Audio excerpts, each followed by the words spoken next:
नमस्कार, आप देख रहे हैं सुदर्शन न्यूज और मैं हूं शशि तुषार शर्मा। पेड़ अगर बबूल का बोए हो तो आम कहां से आप खाएंगे, या फिर हम ये भी कह सकते हैं कि धोबी का कुत्ता घर का न घाट का। अतीत के बुरे का बुरा वर्तमान और बुरा भविष्य, ये है आज के पाकिस्तान की हकीकत। पाकिस्तान को अंदर ही अंदर उसी के पैदा किए आतंकी मार रहे हैं। अब सहनशीलता का चोला उतारकर जवाब में भारत मार रहा है और अब अमेरिका ने पाकिस्तान को आखिरी चेतावनी दे डाली है, या तो आतंकवादियों को काबू कर लो वरना टॉम हॉक मिसाइलें तैयार हैं, घर में घुसकर टेररिस्ट का खात्मा डालेंगे। पूरी दुनिया जानती है कि विश्व में आतंकवाद का केंद्र पाकिस्तान है। सारी दुनिया में बदनाम होने और भविष्य पर मंडरा रहे खतरे के बावजूद भी पाकिस्तानी सेना के साथ पाकिस्तानी सरकार आतंकवादियों की गोद में बैठने से बाज नहीं आ रही है। भ्रष्टाचार में घिरी नवाज सरकार ने अपनी कुर्सी बचाने के लिए तमाम आतंकी सरगनाओं को निमंत्रण भेजा, उनके साथ गले वो मिले, भाईचारा दिखाया, वो भी ऐसे वक्त में जब पूर्व से भारत, पश्चिम से अफगानिस्तान, आसमान से अमेरिका पाकिस्तान पर नजरें टिकाए बैठा हुआ है। आज इसी पर हम चर्चा करने जा रहे हैं। हमारे साथ हमारे खास मेहमान भी जुड़ेंगे, लेकिन उससे पहले ये रिपोर्ट देखें।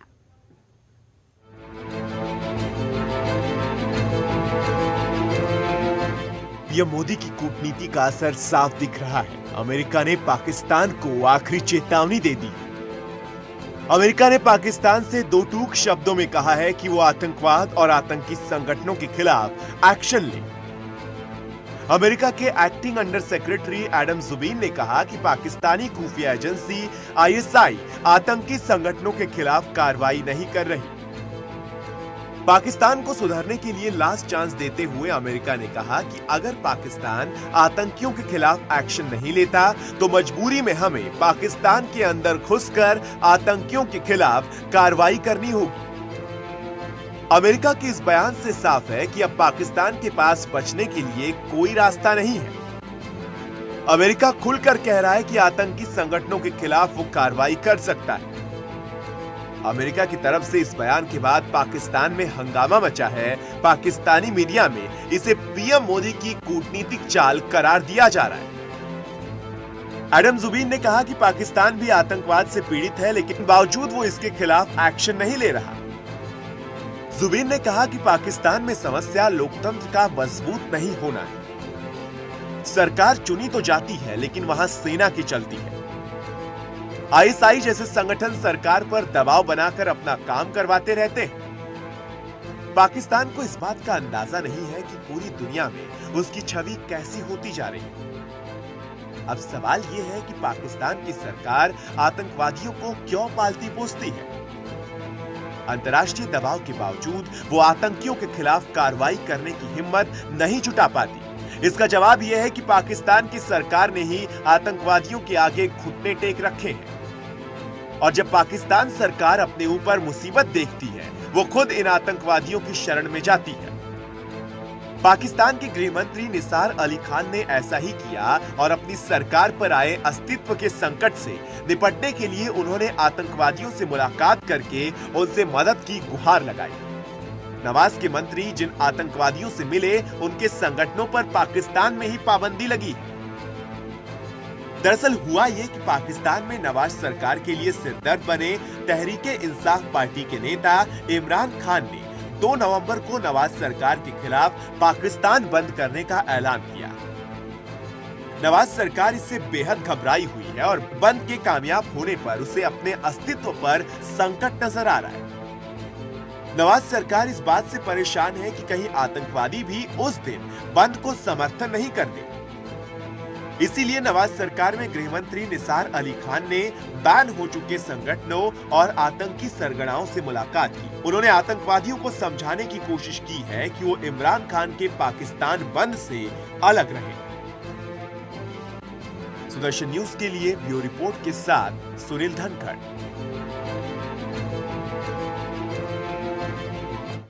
और इस पर चर्चा करने के लिए हमारे साथ हमारे खास मेहमान जुड़ गए हैं सुष्मित कुमार, जो कि विदेशी मामलों के जानकार हैं। बहुत स्वागत है आपका सुष्मित। लेकिन सबसे बड़ा और अहम सवाल ये कि कितनी बड़ी मुश्किलें हैं पाकिस्तान के लिए अमेरिका का ये कह देना कि या तो आप खात्मा करो वरना हमारी मिसाइलें तक तैयार हैं। इससे बड़ी चेतावनी और क्या देगा अमेरिका?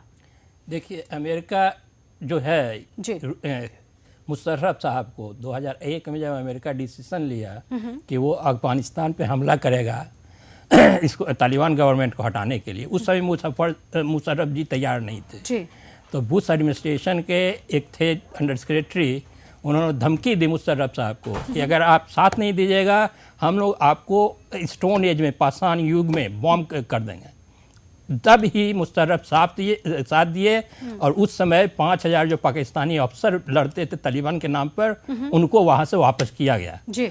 तो पाकिस्तान जो है अमेरिका के साथ वो पैसा और धमकी के चलते कर रहा है, लेकिन मुश्किल ये है कि पाकिस्तान में ही कुछ ऐसा फैक्शन है, वहाँ कई फैक्शन है। एक तो है जो कि हमला करता है, ट्रेनिंग देता है टेररिस्ट को हमारे जम्मू एंड कश्मीर के लिए, और एक असल फैक्शन है उसका कहना है कि पाकिस्तान में सऊदी अरबिया जैसा रूल हो, जो कि वहाइज्म है। वहाइज्म जो है वो केवल कुरान और शरिया के हिसाब से चलेगा, उसके अलावा कुछ नहीं। उसका बहुत बड़ा जो कट्टरपन है उसके हिसाब से हम कह सकते हैं। लेकिन सवाल अब ये उठता है कि जिस तरीके से अमेरिका ने कहा है, उसके बाद पाकिस्तान के पास क्या रास्ते बचते हैं और इसके बाद पाकिस्तान के लिए राहें कितनी ज्यादा मुश्किल हैं। चर्चा इस पर भी करेंगे, लेकिन एक छोटे से ब्रेक के लिए फिलहाल मुझे रुकना होगा। अब बने हमारे साथ।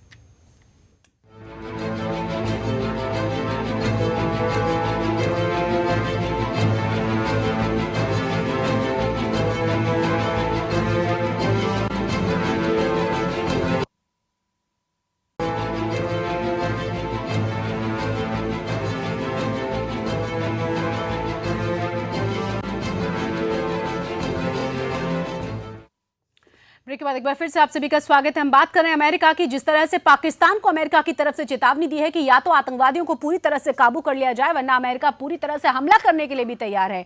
आप अंदाजा लगाइए कि कितनी बड़ी चेतावनी अमेरिका की तरफ से पाकिस्तान को दी गई है। अब जरा हम आपको दिखाते हैं कि इस पर बीजेपी और साथ ही कांग्रेस की प्रतिक्रियाएं क्या हैं। एक बात है, पूरी दुनिया जानती है कि पाकिस्तान आतंकवाद को बढ़ावा देता है, प्रश्रय देता है, आतंकवादियों को पनाह देता है। स्वाभाविक रूप से किसी भी देश को दुनिया के इस बात की चिंता होगी कि अगर उसके हितों का उल्लंघन हो रहा है, उसके हितों की को कुठाराघात हो रहा है किसी भी देश की तरफ से, और उसमें क्षमता होगी तो वो काम करेगा। Well, the warning coming from America is very apt on Pakistan because today Pakistan has become the epicenter of terrorism. And wherever there is a terrorist attack or an incident, Pakistan's name does appear.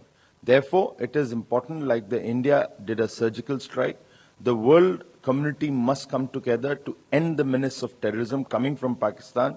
And certainly if America leads it, then it is very good because the world must be rid of terrorism, where the Pakistan role has become an epicenter.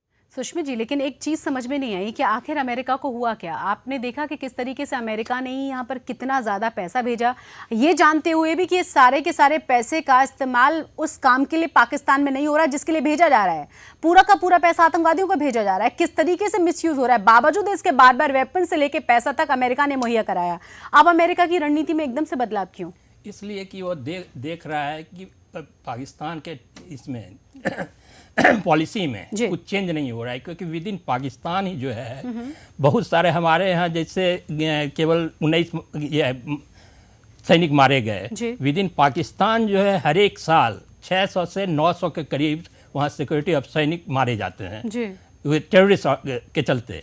तो वहाँ pro Pakistan terrorist है, anti Pakistan. जो कि anti Pakistan है वो सोचता है कि वहाबिज्म लाएं, तो वो बियॉन्ड कंट्रोल है। तो अब देख चुका है ये यूएसए इसलिए पैसा देता है क्योंकि कुछ वो सहयोग करता है। जैसे जहाँ जो भी वहाँ पर बड़े बड़े पकड़े गए, जैसे ओसामा बिन लादेन, तो वो यूएस अपने ही पता किया, पाकिस्तान ने किया। लेकिन जब पता कर लिया तो वो जो भेजा अपने सील को मारने के लिए, तो पाकिस्तान को जब फोन किया, जब वो इंटर करने वाला था, तब पाकिस्तान की आर्मी जो है, नेवी, ये एयरफोर्स कुछ नहीं की, इसलिए कि वो यूएस का प्रेशर था।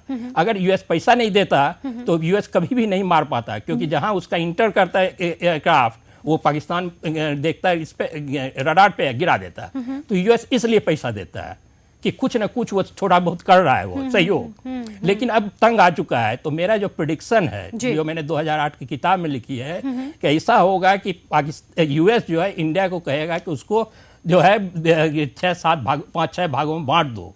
जैसा कि 1999 में नाटो जो कि यूएस की मुहिम लिया था, तो वो 3 महीने तक यूगोस्लाविया को पर बॉम्बिंग करता रहा। तो आप 3 महीने के बाद स्लोबोdan मिलोसेविच थे, वो तैयार हो गए, डिवीजन कर लिए। तो मेरा यही प्रेडिक्शन है कि यूएस जो है शुरू में 3 महीने 4 महीने बॉम्ब करेगा, इंडिया कुछ नहीं करेगी, और उसका जितना एटॉमिक ये सब है इंफ्रास्ट्रक्चर वो हटा देगा। तब इंडियन आर्मी जो जाएगी लड़ने के लिए उसको एयर कवर देगा यूएस और नाटो। ये बहुत बड़ी बात कह रहे हैं आप। हाँ, वो जो है, लेकिन इंडिया को पूरा पाकिस्तान नहीं जीतना होगा। वो जब लाहौर सबको घेरे में कर लेगा तो उसके बाद जैसे सिंध है, बलूचिस्तान है, खैबर पख्तूनख्वा ये है, वो लोग ऑटोमेटिकली जो है अलग हो जाएगा। वैसे भी अलग होना चाहते हैं, तो उनको एक और सपोर्ट होगा, जिसमें आप कह रहे हैं कि भारतीय आर्मी एंड में जाकर के तमाम सपोर्ट्स के साथ वहां पे ये काम करेगी। लेकिन सवाल ये भी है कि क्या इतनी सारी चीजों को देखते हुए पाकिस्तान को समझ में नहीं आ रहा कि आगे इतनी सारी चीजें हो सकती हैं उसके लिए नहीं, या फिर अब उसके कंट्रोल में ही नहीं है? गुड टेररिज्म और बैड टेररिज्म कर करके उसने इतना ज्यादा आतंकवादियों को सिर पर चढ़ा लिया है कि सारी चीजें आउट ऑफ कंट्रोल हैं, उसके हाथ से बाहर हैं। उसके कंट्रोल में कुछ नहीं है। जैसा मैंने कहा कि इनफैक्ट आप लीजिए 2014 में पेशावर आर्मी पब्लिक स्कूल पे हमला हुआ था। बाचा खान यूनिवर्सिटी, बाचा खान तो वो दूसरा यूनिवर्सिटी है। पेशावर आर्मी पब्लिक स्कूल में ये इम्पोर्टेंट है इस हम लोगों के लिए कि वहाँ आर्मी के बच्चे थे। 141 लोग मारे गए, जिसमें 132 चिल्ड्रन थे, 8 से 12। उसके बाद 2011 में वो पाकिस्तान के नेवल स्टेशन कराची में मेहरान पे हमला किया आतंकियों ने, और वहाँ पे उन लोगों ने जो है 15 आतंकियों ने हमला किया था।